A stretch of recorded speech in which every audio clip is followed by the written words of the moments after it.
Hello, my name's Vera and I'm the Psychic Craftswoman, and today I'd like to speak about what it's like for me as a psychic and to break down the various elements of being psychic in a simple way. Hopefully you can understand. Okay, I hope you enjoy the podcast. Hello.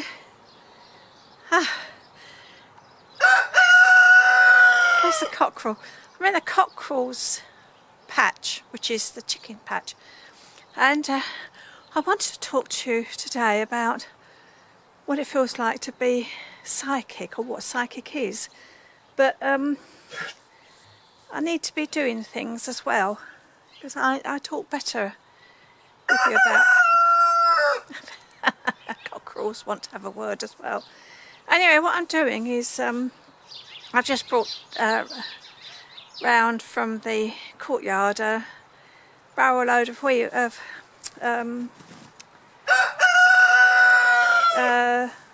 weeds, not weeds, plants that are not required in the position that they thought they would grow in.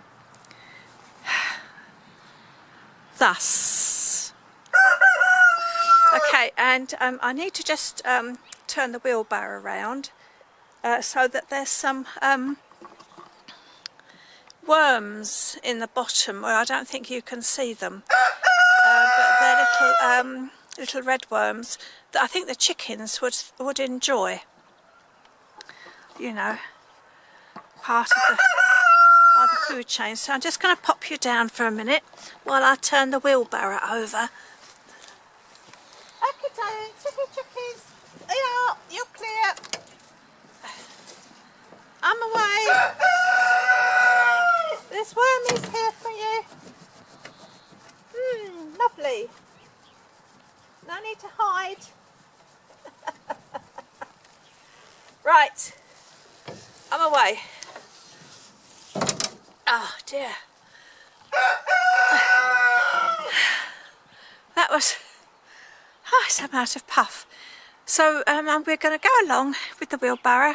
Well, you're not coming with me in the wheelbarrow, but I'll see you in a minute. You can hear the chickens clucking away. I'm not quite sure about this.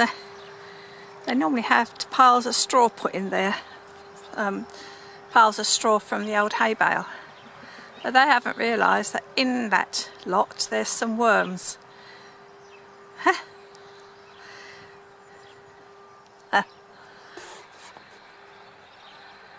It's nice to hear them talking to each other. And I'm just walking round to the front garden. It's just past the hay bales. I don't think you can see them properly. Anyway, and I thought about psychic. I thought, what is it? To a lot of people, it means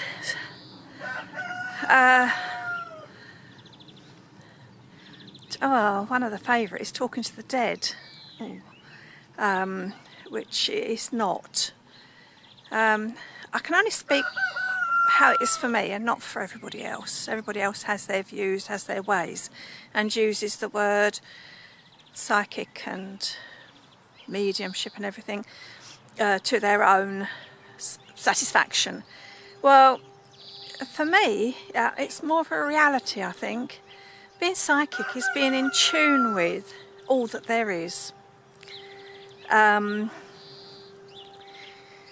the energies of nature and the energies of the universe, which seems such a simple thing to say, but is so complicated to understand because it stretches our thinking, and you have to let go of your own thoughts and views and just relax. Do you know, say you feel like having a bath. I need to soak myself. So, nice full tub, not 2 inches, but high enough in the bathtub so it doesn't splash over. You get in and you go, This is nice. Well, on a good day, being psychic's like that. This is nice. You can feel the rightness of everything.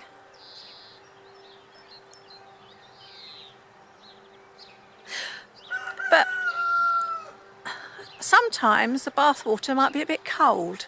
So when you get in, you think, oh, need a bit more hot water, or it's too hot, oh, need a bit more cold water. So you don't get that, this is nice. Well, you have good days and bad days, or I'm not saying bad days.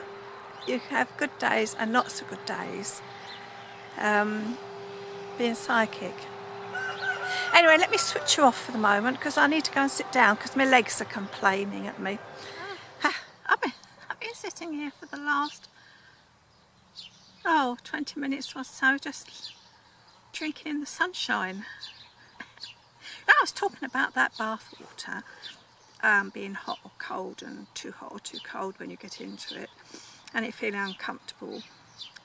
That's not quite the right way to say how being psychic is. I just wanted to give you the sense of being in the right temperature water and it relaxing you, and you just feel yourself and all your worries and that drizzling away. Well, that's how sort of being psychic is. I've got to keep it simple because it goes into physics, and I don't even understand the actual physics myself. I sense the physics of how it all works, but I don't have the terminology to explain it. I think this is a good thing, because if my mind was to start engaging with the physics, the terminology of physics, as human beings use the word to explain physics, they use certain words to explain how it all works, and they use formulas and maths and a whole language of terminology. That would suffocate my actual psychic awareness, because being psychic is attuned to the senses. Now, this is broken down simply into 5 different senses. There's clairaudience, clairsentience, clairvoyance, mediumship, and higher mediumship.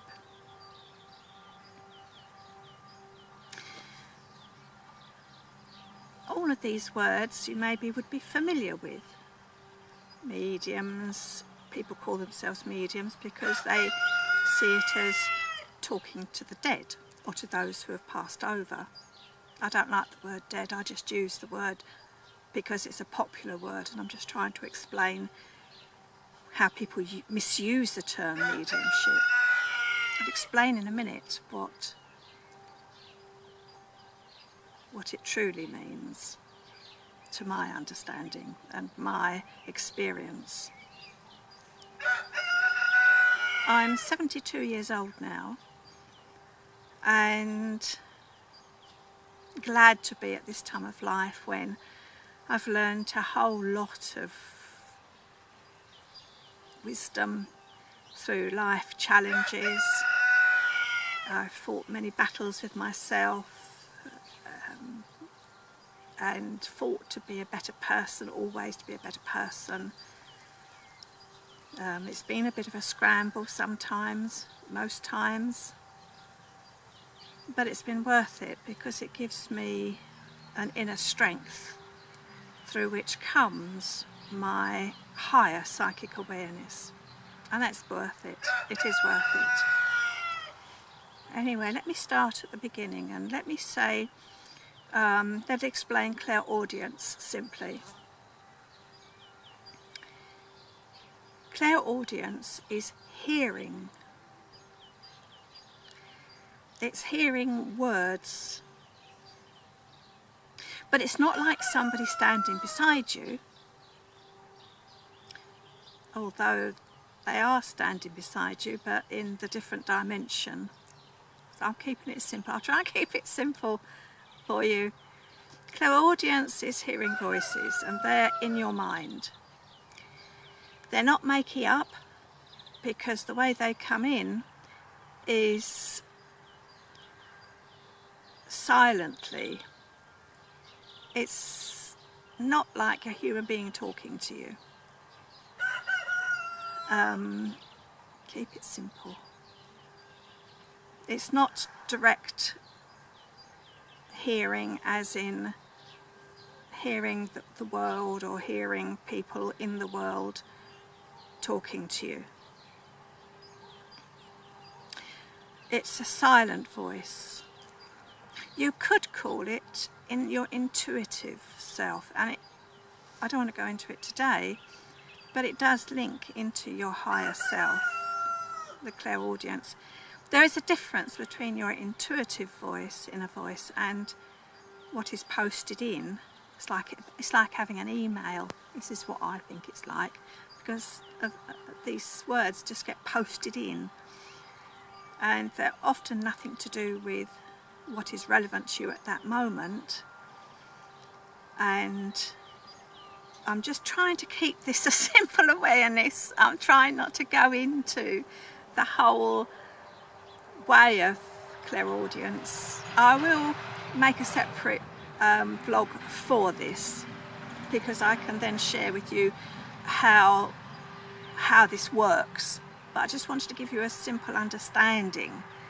So clairaudience for me is when I hear voices, and I channel these voices. When I hear a voice, and was working professionally, I don't work professionally now. The universe requires of me something different. So that has passed now, that life has passed. But when I was channeling for people who wanted a reading, if I didn't hear these voices, then I wouldn't be able to speak to the person in front of me, or at the end of the phone, wherever they were. I wasn't able to give them anything, because I'm not going to make anything up. I'm not going to fish about and say, oh, have you got a dad? Has he passed over? And fish about and ask questions. If I didn't hear, and most times I didn't work with people who passed over. Most times it was to work with people's immediate problems and to give them an understanding of the right direction. And if they took that decision, then this would happen. And if they took this decision, then that would happen. And the best way forward is that decision, but often that decision was too hard for them to understand, so they went on that decision, which was going to put them on a loop all the way round. So they'd be coming back to me a few months or maybe a year or so later and say, it didn't work. Well, no, it didn't work, because what you said was wrong. No, it wasn't wrong, you just didn't listen. I got a bit burnt out with that in the end. Anyway, clairaudience. That's the best for me, because if I can't hear the voices, then in the middle of a reading I would say, well, I can't hear anything, so I can't say anything, can't pass anything on, because I didn't want me to be giving what I thought was the right situation, because it wasn't me who had the higher wisdom. I only had my human understanding. And you know, sometimes when somebody came on for reading, when they were telling me about, you know, the problem they were having and could they have help with this or that, I'd be thinking, oh yes. And then when I started channeling, because I'm hearing, so I'm passing on, which is being in a channeling loop,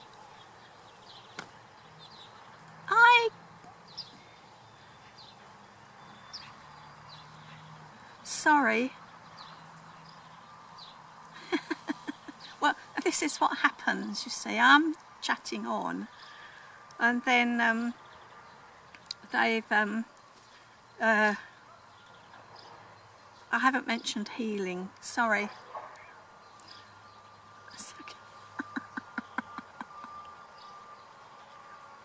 And that is not my mind telling me I've forgotten healing.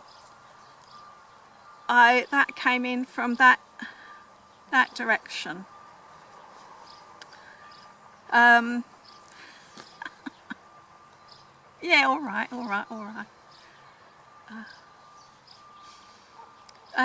So where was I? I'm just going to switch the camera off for a minute because it needs a little bit of a rest. Just taking my cardigan off because the sun's really warm now. I'm in my new gardening pinny. It's got pockets. So I've got my glasses, my timer to tell me how long I have got for a job. Glasses, a notepad and pencil. Very nice having pockets, but I've filled them up already. Anyway, I've done clairaudience enough. Clairvoyance. Clairvoyance is seeing pictures in your, it's like seeing pictures in your head. I don't like clairvoyance. I always feel uncomfortable with it because you get a picture, but you've got to, what you're supposed to do with it. I mean, well, I've got a picture, so what you want me to do with it? What am I supposed to say? I don't like it. I like the words clairaudience because you get specific words, so you can channel exactly those words. With clairvoyance, you don't. So, what can I say about clairvoyance? Just that the correct understanding of it is that you see pictures. Maybe this is relevant if you're somebody who works specifically with people who've passed over and you see a picture and you can describe it. You see, if you get a picture and you describe, you're using your words to describe it, and I wouldn't like to do that. And it's the clairaudience I work with, so I do fight that. I've never been much on clairvoyance. So, sorry if I'm a bit vague on this, but that is the true meaning, is that you see pictures. I can't remember much about my experience with seeing pictures, but again, I'll probably do a vlog about that because it is one of the senses. So clairaudience, clairvoyance, clairsentience, this is when you sense. This again is a bit vague because it's being sensitive to the environment, being sensitive to other people. This can be hard for me because why I stopped doing readings, one-to-one, face-to-face readings, because as I opened up to go clairaudient, or hopefully receive messages clairaudiently, I would also become clairsentient to the energies of the person in front of me, and this would make it difficult for me. It's about sensing energy fields, or when you go into a room, sensing a warmth in the room. I will speak more about this because this is such a wide and broad umbrella, but clairsentience is sensing. It works with your intuition very well. All of them work with their intuition, but your intuition will be enhanced by clairsentience, because you'll sense if something's not right. You'll sense if somebody who you're speaking to is not quite of the right energy for you. And I'm going to leave that off now. So clairsentience and clairvoyance are quite, I haven't touched on them much, but clairsentience, because it's such a wide range, but it's more to do with what you sense. I mean, how many times have you gone into a room and you thought, well, I don't want to be here, it doesn't feel right? Well, that's clairsentience.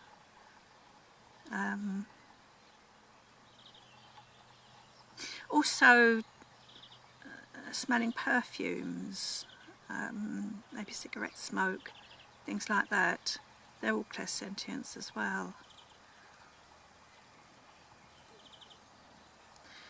I'm sorry, but I need to go on to healing next, so I'm being clairaudiently switched myself on, well, they switched me on, the universe switched me on, to healing. Healing is what I love the most, because that's when you channel directly the energies which are around you through your heart and in and forward on to whatever situation is needing attention. You can't let your mind become involved, you just have to act as a channel. If you're channeling for your partner, then that is flipping difficult, because you've got to let your emotions get out the way, because especially if you had an argument, because you're so mad at him or her,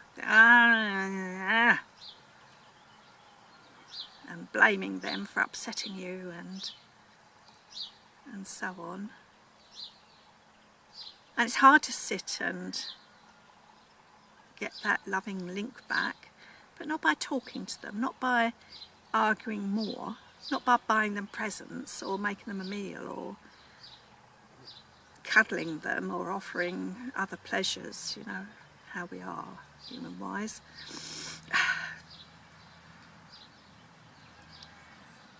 But healing is detaching from whatever emotions you're feeling and not using any intent to make the relationship work or make the situation work, but being in that bath of water feeling and just sitting and asking, please may I receive healing for myself and the situation and the other person involved, and then letting go all your thoughts, all your angers, all your wants, all your desires.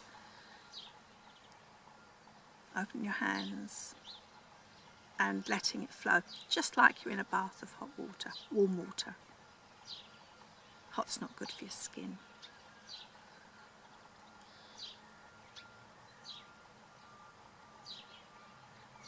Then after 5 minutes, 5 minutes is all that you need. You don't have to go on for hours and hours and hours. You say thank you. You may not know who you're saying thank you to, but just say that you've been helped by some greater force. Hands over your heart, sit another few minutes and say thank you. And then leave the situation alone. Go do something quiet. It's very simply, that's healing. I love it. I'm like a watcher. When I go out, if I see anybody who looks like they've got a problem, if I'm able to, I will send a silent prayer of help for them. Or when I get home, I will channel some healing for them. Kind of makes you a watcher on the world. I quite like, because it's silent, nobody knows you're doing it. Just going to switch the camera off again, just so as it has a breather. Mediumship. Lots of folk like to call themselves mediums, and it's regarded as the umbrella name for all people who are able to link with people who have passed over. Like, I'm a medium, so I can call your Uncle Fred back. I'm a medium because I see your cat who's recently died, or I can see your mum. That to me is clairvoyance.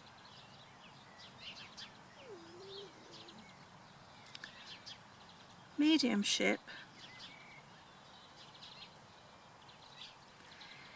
is when the universe talks directly through you.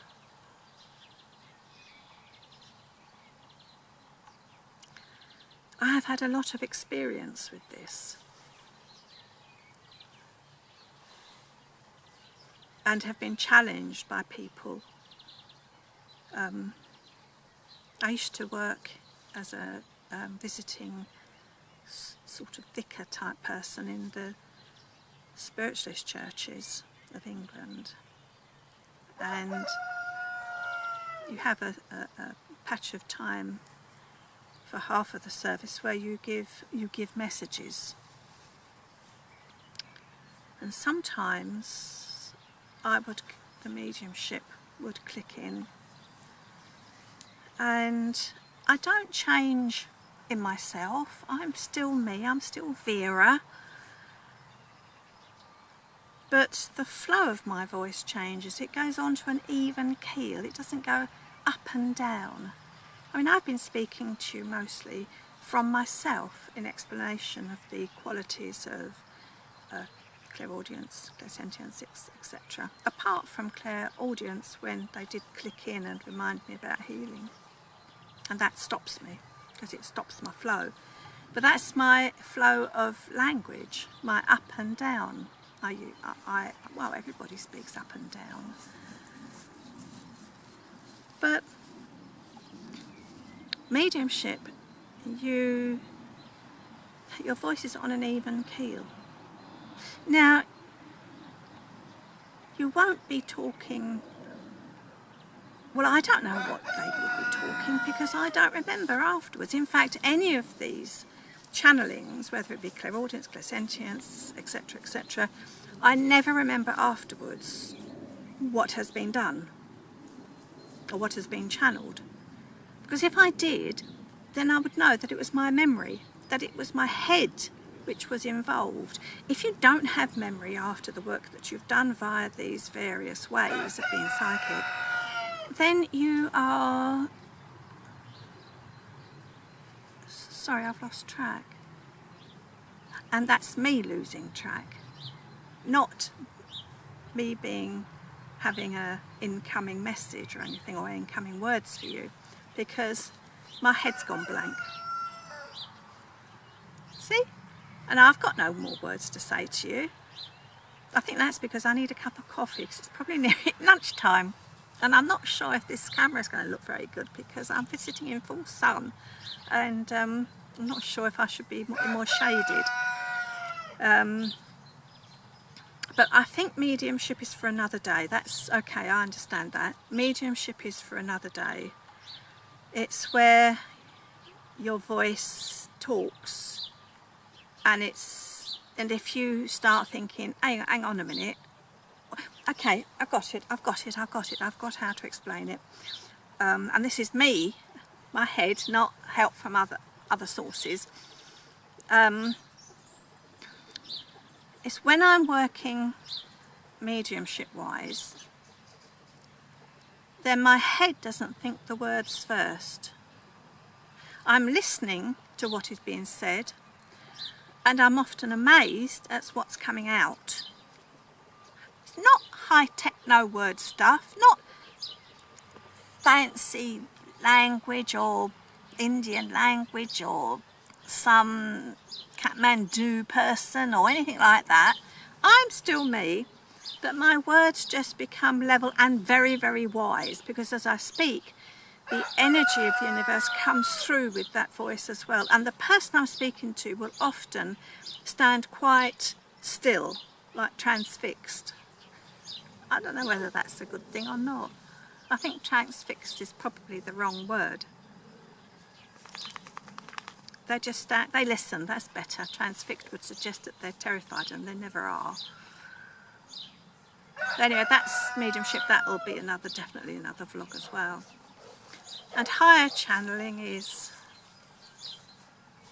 deeper mediumship, when the deep words of mediumship come through. And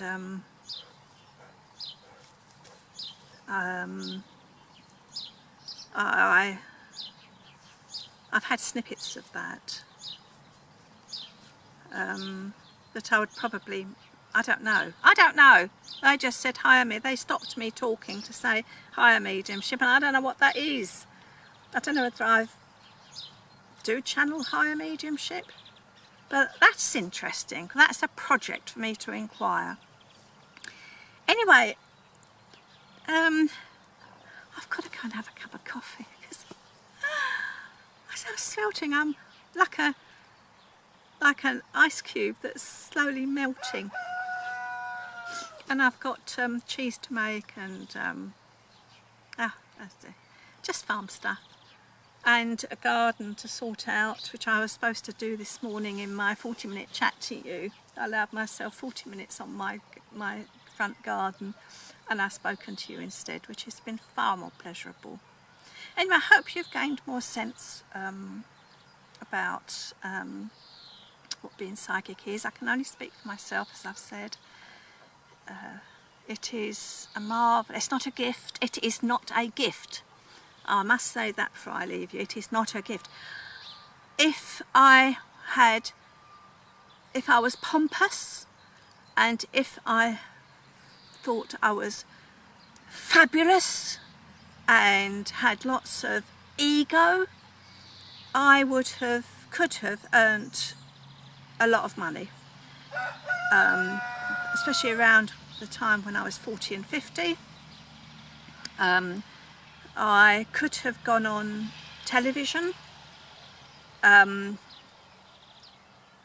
there were people I was associated with who I could have become quite financially well off through working with. No. A true psychic is somebody who is very, very humble, because they are aware of the energy that is bringing the awareness to them.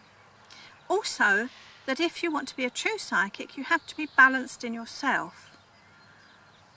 And that, for me, takes a lot of work. I'm an Aries, which means I've got a skippy hoppy mind. It's not easy for me to meditate. It's not easy for me to calm my mind.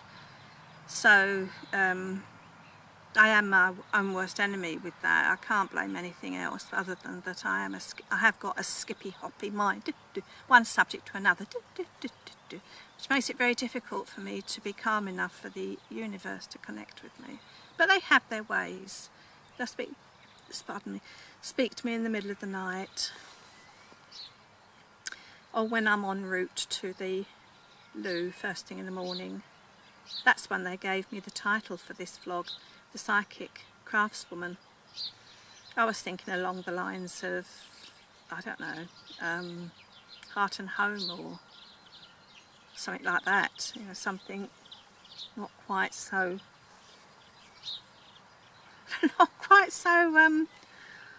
oh crikey. Sure, clairaudiently they gave this to me. I've been thinking for several days about what the best title was to use for the vlogs, as I didn't want to be seen as like a professional psychic, or, you know, I didn't want to be seen as that. So I didn't really want to talk much about what psychic is and all my experience with psychic. I need a cup of coffee because I'm rambling on now. Thank you for listening if you've got this far. I hope I haven't confused you. It has taken me I'm being reminded. Clairaudiently, I was on my way to the loo. It was about 8 o'clock in the morning, and I needed to go quickly, like we know one of those days when I've got to go now, I've got to go to the toilet now. So I was rushy, and then the Psychic Craftswoman just was posted in. You know, like you have email or when messages arrive in your social media boxes, LinkedIn and all the rest of it. I don't do any of them, but yeah, Facebook, and clink, clink, and that's how it happens. Plop, the Psychic Craftswoman. And I stopped in my tracks. I forgot I wanted to go to the loo. And I cried. I thought, wow. I thought, this is a big... How am I supposed to write and talk about this? So it's taken me several weeks to be able to cope with come to terms with what they have given me to do. What am I supposed to do as a Psychic Craftswoman? Focus on crafts or focus on psychic? What am I supposed to do? So anyway, this was quite a lot of argument, because I do argue with the upstairs crew, the universe, and go off them and shut them off, and they just stand, I'm sure they just stand there and let me have my temper, or not temper, but you know, have my time of uncertainty and wait for when I have come to terms with, okay, this is what you've been given me to do, therefore this is what I shall do. Somehow I know that you'll help me. I know all will be well. I pass that on to you. All is well in your life, even if you don't think it is, because there is an energy around you who will help and guide you. You don't have to know about clairaudience, clairsentience and all the rest of it. Just accept that there is this energy and don't try and criticise it, or like I sometimes do. And I don't criticise them, I just get, oh crikey's sake, is what's that, for goodness sake, well, I can't do this. I always do, because they are wise and they're my friends. They make me laugh, they give me funny things, funny words. They're not all do, you know, they're it's a comfortable energy, and I love being psychic. And I hope I've shared with you some of the ways that I'm psychic, and I will explain more each individual of these abilities in the next few vlogs. Meanwhile, hope you enjoyed our chickens, and bye for now.